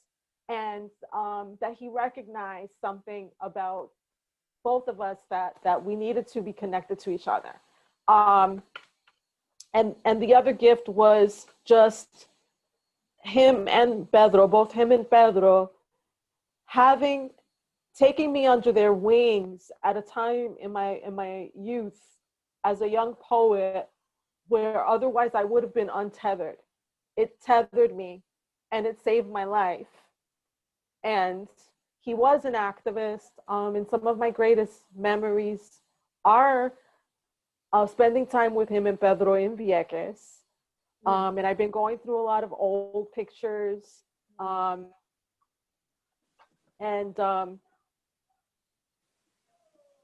It's impossible to think. It's not possible for me to think about Adal and Pedro and Tato Laviera and Miguel Algarín in separate pieces, because they all fit together. And Tazaki, and as a part of that movement and the Lower East Side of Loisaida, is located there as well. And her daughter Savannah, when we had our last embassy event at the Nuyorican giving tribute to Ntozake last year, her daughter Savannah sent a copy of Ntozake's passport, which is amazing to see, to show that connection. And I should also mention, like I mentioned in the beginning, Amiri Baraka, and how ADÁL was tied to many different community of artists, and the Black arts movement was definitely a part of that connection. That I just wanted to share that. Wow, gracias. And I really hope we get everybody for that slam. I want that slam at LATEA in honor of Miguel Algarín and ADÁL. Maybe we can stream ADÁL's images, you know, and out of focus and in focus, and have Urayoán and you, and have Edwin Torres. Yeah. I'll be ready then. I'll be ready. Yes. Can I say two really quick things? Cuando la hija mía era pequeñita, she comes over to me. She tells me, "Papi, do you know this man?" And I go, she wrote his name down. It was Pedro Pietri. He said, and she tells me, well, he was teaching poetry in my class. And I went, oh my God. So that was my reaction to that, right? You know, so that was my introduction for her into Pedro Pietri. The other thing too is I can't get away from is, I don't know if it's ADÁL's original lema, his motto, his slogan, is that, you know, he jotted down that that the imagination was a sovereign country. I don't know if you've come across that idea from ADÁL, which doesn't get better than that, really, at the end of the day. You know, and I share it with everybody. Because, you know, I mean, I learned a long time ago, because I was in between the both worlds. You know, that's how ADÁL and I related also with the island, was that, you know, you are your culture wherever you are. I mean, I am, you know. So the only problem I have in London is que no encuentro ese recaíto para la habichuela, you know. Right? It doesn't. I tell them all too, and they go, "What?" You know, but it's true. You know, that's some killer recao. You know, I can't find it. I go into the parks looking for it, you know, because it smells a certain way. You know, we used to dig up pasote in the backyards in New York. You know, toda la viejita told me all this, right? So, you know, that relationship, I think we were like, you know, feathers on a duck, where the whole Nuyorican stuff came off our backs, and the whole Puerto Rican stuff came off our back as well, you know, because I was also with Enfoco sent to Puerto Rico to document the return migrant, you know, which was, oh my Lord, are we the only people on the planet who actually wanted to go back home, right? Sort of a concept, right? Essentially. So, but, you know, what I think I would finish off with right now, I mean, there's a lot to share and talk. It's just the idea that, you know, when I come across ADÁL's idea that the imagination is a sovereign country, that's pretty powerful for any kid. That translates. Well, I think it's all about generosity. And I just want to say that many years ago, when I was curating one Boring Mix event, Lo que hacemos en el Clemente Vele, I remember, you know, I was inviting a lot of artists from all over, especially Puerto Ricans, but, you know, the Nuyorican generosity, everybody come in. And there was, and it was dedicated to Pura Belpré, you know, one of our heroes. Entonces, había una artista norteamericana, and I was very happy and very proud because she did a big piece of Pura Belpré along with everybody else.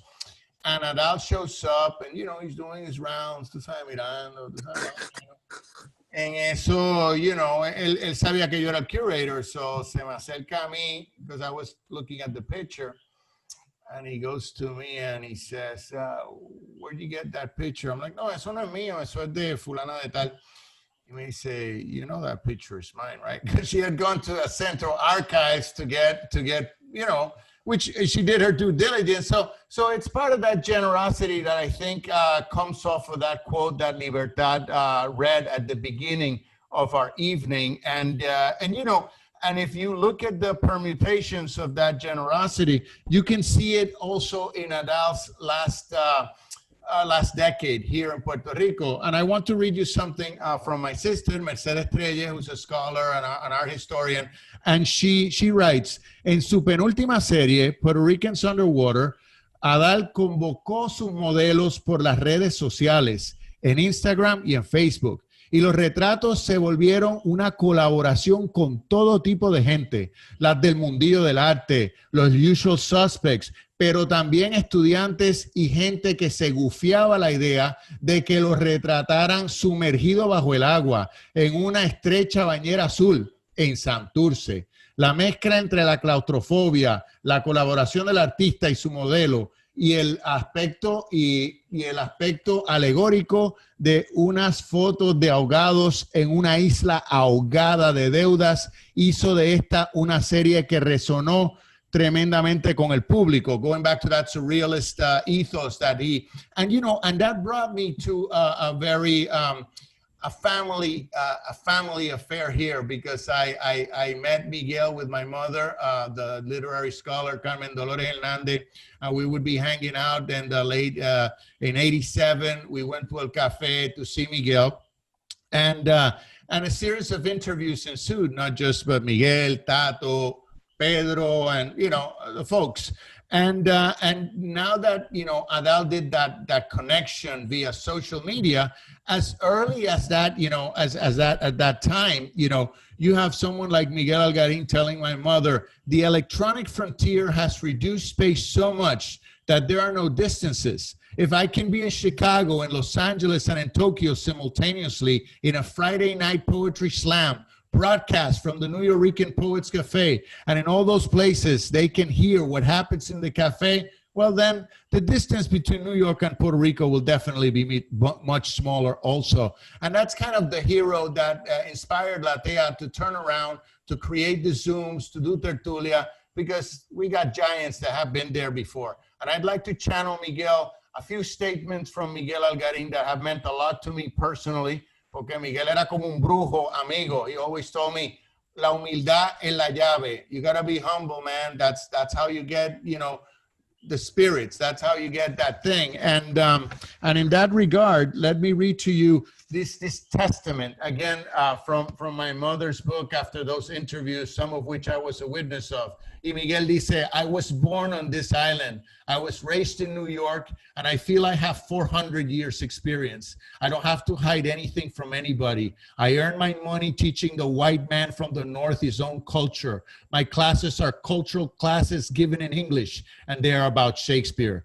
There is no reason for the insecurity that I find in Puerto Ricans from the island who want to insist on the purity of Spanish over English, especially when I see that in Puerto Rico today, almost as much English is spoken as Spanish.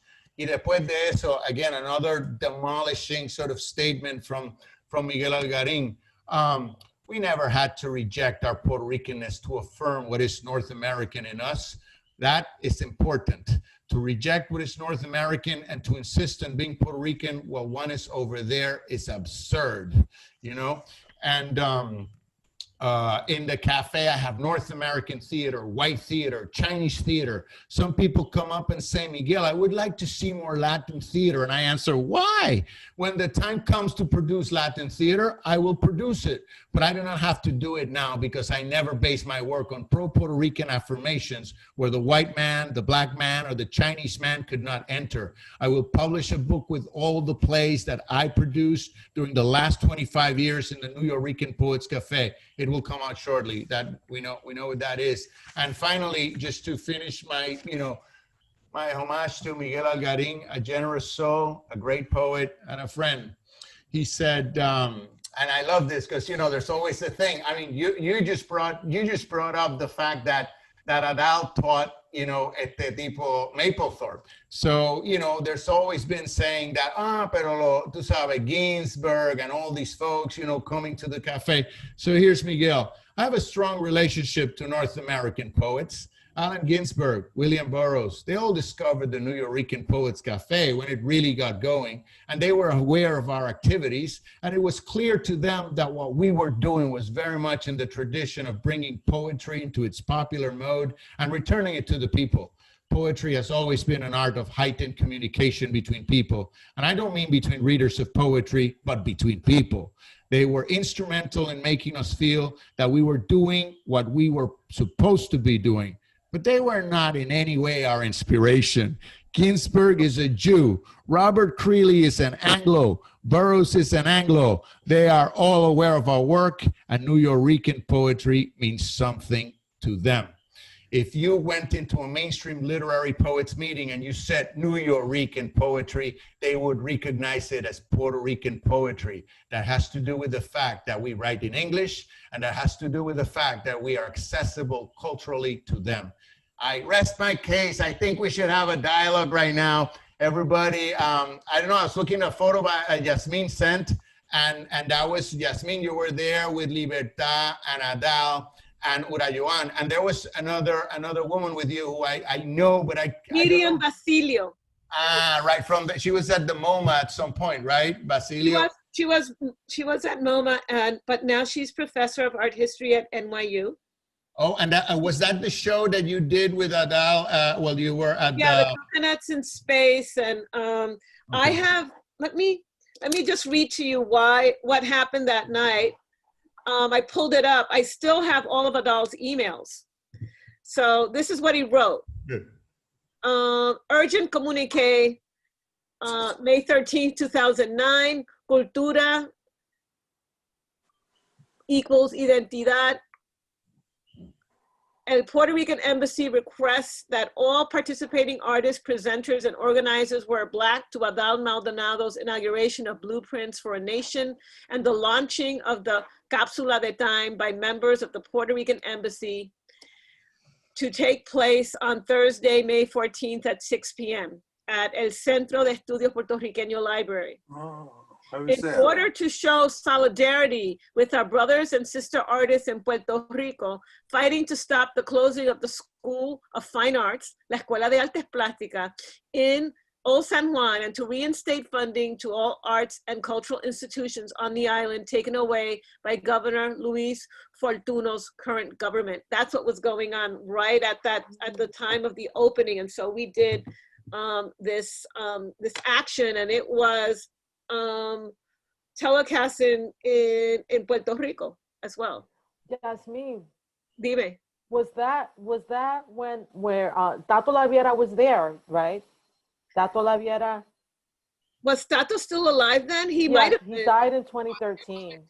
Yeah, I was and so Sheila, there's a video that Sheila Candelario is leading us all in a moment of silence. Yes, that's it. That event. Oh yes. My God. That's so hilarious. There's footage of that, and Sheila Candelario is leading us, and she's standing next to ADÁL. That's right. And she's leading us all in a moment of silence, and the moment went on very long. And then I opened my eyes, and I'm looking around, and whoever the camera person was, like zoomed in, and I'm looking, waiting for the moment to be over. I think I have to find that footage, but I remember that. So what was happening in Puerto Rico at the time was the censorship, también, right? No, it was the beginning of the crisis. You know, the economic crisis. They were shuttering the schools. It wasn't censorship. Oh, okay. It was just 2009. Remember. At that time, we were just coming out of the financial crisis around the banks and housing. Yeah, 2007. Remember? Yeah. Do you remember that they did the time capsule? The center still have that? That it was supposed to be open 100 years from now? I'm hoping that they do. The other thing that ADÁL did. We should go check, is that he created a book. He created a secret, a book that at that time he wanted it in the library. Nobody would notice it. And so they wouldn't give him, unfortunately, you know how they're sticklers, the librarians, and he wanted them to put one of those Dewey Decimal numbers on it, and they refused. They said that that they could not do it, and blah blah blah. But anyway, he snuck a book in there, and it is an artist book, and I guess we should all see if it's still around, because remember when the Centro moved to El Barrio, they got rid of a lot of things. So I'm really hoping that it's there somewhere. It's unidentified.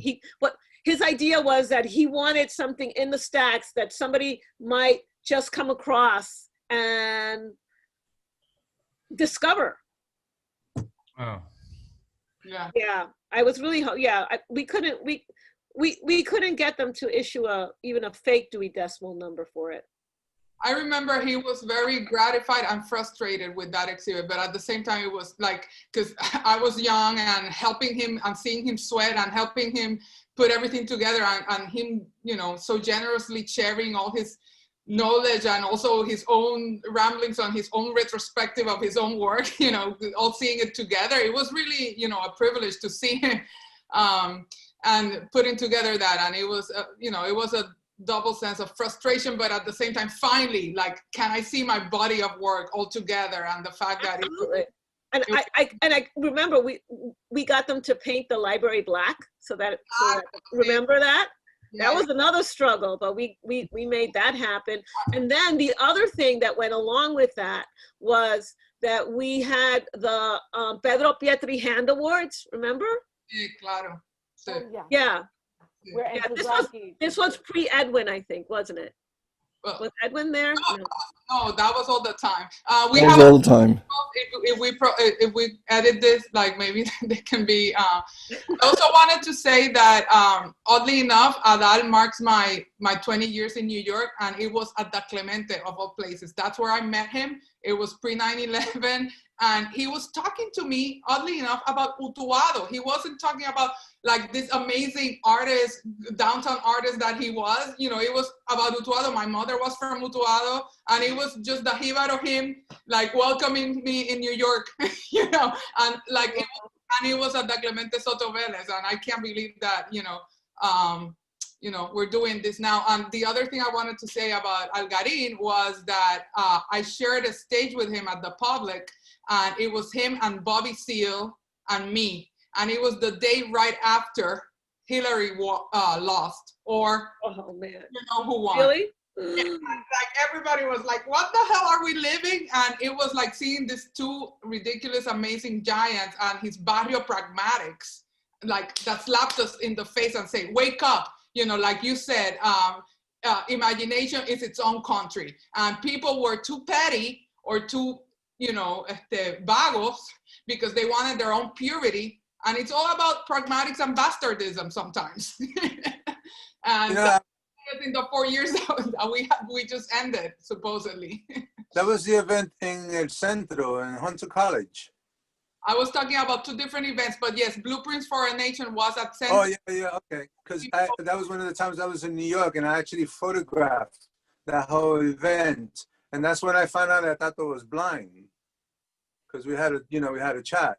Right. And then, so that was all that, some of the NASA stuff as well. That's right. And the time capsule. Yeah, and the hand award and all that stuff. Yeah. I remember that. The open poster that folded up into the map of the domino. It was right. Such a beautiful show, just full, just ripe, so dense of everything. It was amazing. I don't know if I think we should end this with poetry, unless anyone else wants to say something really quick. I just want to say one thing about if we're going a short memory lane trip about my first time I met Miguel was I was doing performance art, not poetry, and I heard about these quote-unquote Nuyorican poets reading poetry at Poets House. At the time, Poets House was doing their readings in this high school in the West Side. So I just went there totally blind, not acknowledging my own Nuyorican-ness, just that I was a performer. So I went there, and it was Miguel, Bimbo Rivas, and Jorge Brandon. So the three of them, and I had no idea about anything. I'm just there. and it was in a classroom. Poet's House was in a classroom, and I'm sitting in the back, and Miguel blows my socks off, bimbo. But then at the end, Jorge was the last person, and Jorge Brandon slowly kind of creeps up the center, wearing orange construction tape all around him. And he found it on the street that day. So Pedro was, of course, was in the audience. So Pedro just says, Jorge found that in the street today. And I'm like, is this a poetry reading or what? So to the point of like how Miguel had this thing about Puerto Rico and globalization and how there is no real barrier, that beginning for me was an entry into allowing yourself to be who you are. And I think that ADÁL especially, but Miguel, like they champion that sense of like irreverence. That is very much about the focus, out of focus kind of thing. Miguel would like, when I first came to the actual cafe proper, taught me as a poet how to fill the room with your voice. How the voice was so central to who you are. So there were instinctive, inherent teachings to this man, and he was just spouting his stuff. And of course, he had this kind of air about him, about like, who are you? I'm talking to you. Are you important to me? Let me, he had that kind of air about him. But inside, there's this incredible generosity to help you be who you are, really. And I'm sure that came through his, his background, trying to get across to his students in Rutgers and so forth. So there was that. He also would have me come to his Shakespeare class in Rutgers once a year for about 5 years in a row. He would pick me up in my in the West Village, drive me to in his car at like way past the speed limit, and we'd get there, and we had a great class, and then afterwards it was this really expensive lunch, and that was his payment for me, was buying me this huge lunch at this very fancy Italian restaurant. So it's very, and Miguel would spout all his weird Miguelisms during all this stuff. But anyway, that was just a brief little jump into the zeitgeist there. So. Antes de que venga alguien, la última vez que yo vi a Miguel Algarín, estaban filmando una entrevista en SEA de Manuel Morán, el hermano mío y colaborador del Clemente. Y Miguel vino con el enfermero. Must have been one of the last times he was allowed to go out, tú sabes. Entonces dice, nene, ¿cómo está tu mami? Mami está bien. Miguel, ¿cómo tú estás? Me dice, una cerveza. Y el enfermero estaba por allí, tú sabes, dando la vuelta, pero it was a mission, y este es un brindis por el difunto Miguel Algarín, por esa última cerveza que le conseguí y que el enfermero no le gustó, y que viva la memoria de Miguel Algarín, un gran poeta. Salud. ADÁL. Okay. Cheers. Cheers. Take it away with a poem. Yo tengo, Edwin, don't you have a poem version of that Miguel story? I remember you doing it. Or am I making that up? Don't you have a poem? Oh, I do. I have a version of that somewhere. I wrote a poem. I think the title is "The Conversation That You Didn't Want to Start the Conversation With." Like the title had a purposely long Miguelism. I mean, Miguel and Pedro would famously start a sentence and go back on it. And it's very much like the Lucky Sanfriegos poem that I read about like this very street kind of thing, like, yo, I'm going to do you a favor, but you're going to do me a favor too. That very back and forth thing that's very, reciprocal that way. So I think that there's a lot of Miguel in that. What's that, Una? Oh, I thought you said something. So are we going to read some poems by Miguel? And you do a pretty interesting Miguel. So maybe for a longer form version of this. I just wanted to shout out the passage from the book that you quoted from Body Beat, where Miguel writes, "Clap hands, stomp feet. Once in the temple, there'll be more voices heard than there are skeletons in cemeteries.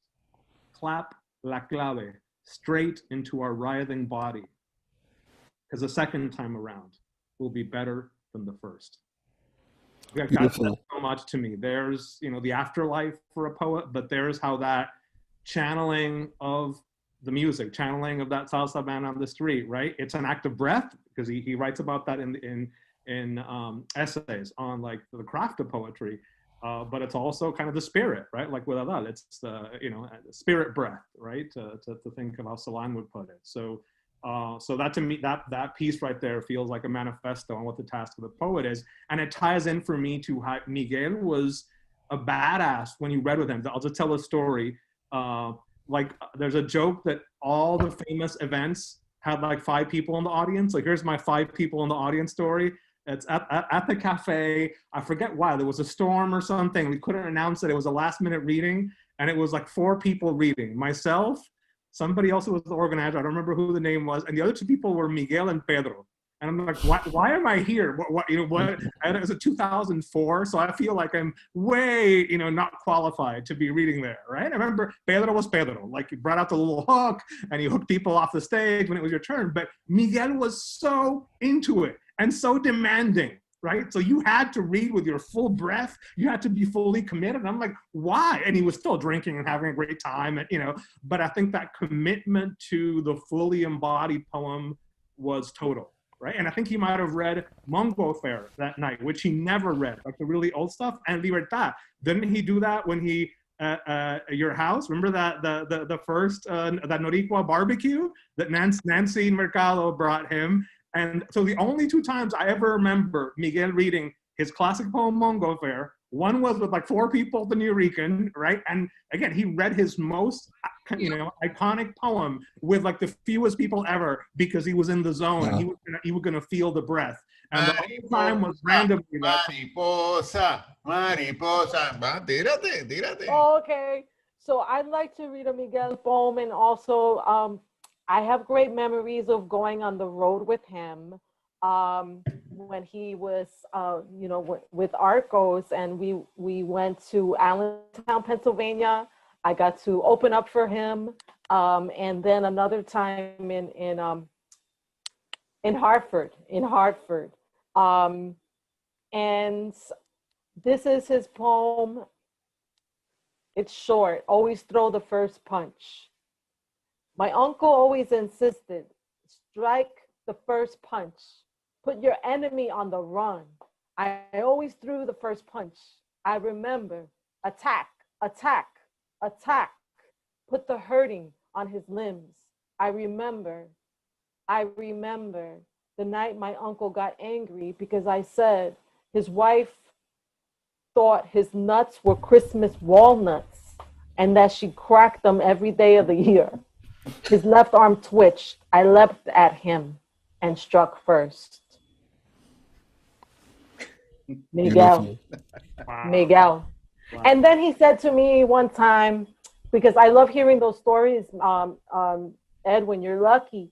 He told me one time when we were after a reading on one of those trips, he said, Mariposa, he looked at me very seriously. And he said, this is the first time. We hadn't known each other for many years, but never hung out outside the cafe or anything like that. And he said, I realized I haven't done enough for you to help you in your career.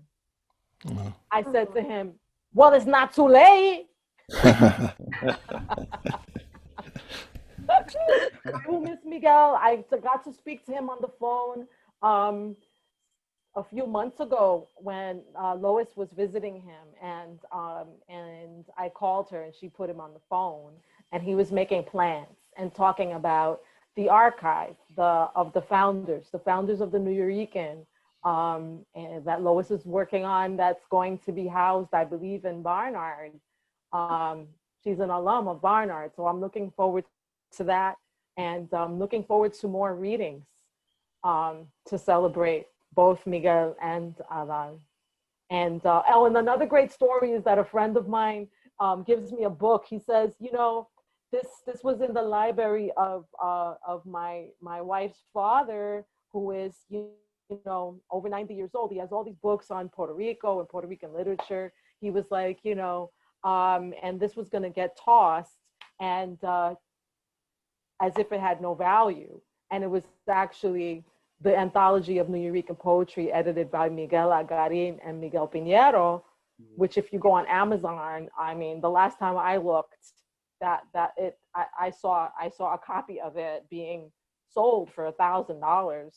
So I feel really happy and lucky that I have that copy. I just want to end. I want to read the last poem, "In Body Be Calling." It's Miguel's poem. It's number 38. It's called "Dematerialization." Thank you, Mariposa. But I just want to jump off that. This is number 38, "Dematerialization." So Miguel writes, "Let go into a certain sweetness, an embracing warmth, a clean, well-lighted space station of the mind. A regarded place through which coheres the impulse to hold on in the act of letting go. In pure visibility to have pure invisibility. Understanding that standing under roots obstructs the line that moves ahead. Hold tight. If you want to make this feeling stay, do not let this moment fade. Hold tight. Try it out. You can do it. Hit it hard. You are there. Leave a story people tell, 'cause you are marksmen, hitting targets, drawing blood, moving tongues. So you wander, signifying, moving on, having contact, making meaning, and while moving, hold on tight. If you want to make this feeling stay, help me. Somebody help.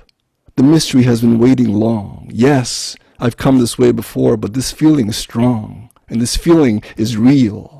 See me and love yourself. See me and see yourself. Letting go, embracing certain sweetness. See yourself and see me. Cross currents, criss-crossing, just to make this feeling stay." Beautiful. It was Miguel a mentor to like Eddie Figueroa? That I don't know. I'm not sure. No.